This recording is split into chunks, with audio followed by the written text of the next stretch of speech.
महाविकास आघाडीमध्ये वंचितचा अजूनही समावेश झालेला नाही असं मोठं विधान प्रकाश आंबेडकरांनी केलेलं आहे। कालच्या पत्रावरील नाना पटोलेंच्या सहीला आम्ही महत्त्व देत नाही, ती त्यांची वैयक्तिक सही आहे असं आंबेडकर म्हणाले। 2 फेब्रुवारीच्या बैठकीमध्ये जागा वाटपाचा फॉर्म्युला स्पष्ट करण्याचा आग्रह आंबेडकरांनी धरलेला आहे।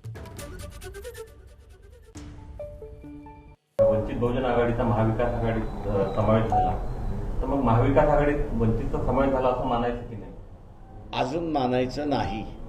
वंचित बहुजन आघाडीला घ्यायचं असेल तर काँग्रेस पक्षाच्या वरच्या नेतृत्वाने म्हणजे AICCने त्याला मान्यता दिली पाहिजे। नाना पटोले फक्त असताना पत्रव्यवहार त्या ठिकाणी करतात, पण आम्हाला असताना सांगण्यात आलं होतं की अशोक चव्हाण आणि बाळासाहेब थोरात हे महत्त्वपूर्ण आहे, ते निर्णय घेतील।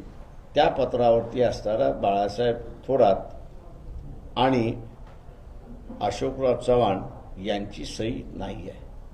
आम्ही अपेक्षा असं धरतोय की 2 तारखेला जी बैठक आहे त्या 2 तारखेच्या बैठकीमध्ये जो अजेंडा आम्ही असताना दिलेला आहे तो आणि त्याच्याच बरोबर हे जे 3 घटक पक्ष आहेत, काँग्रेस, त्याच्यानंतर NCP आणि उद्धव ठाकरे शिवसेना यांचा सीट शेअरिंगचा फॉर्म्युला 2 तारखेपर्यंत तयार होईल असं मी त्या ठिकाणी मानतो।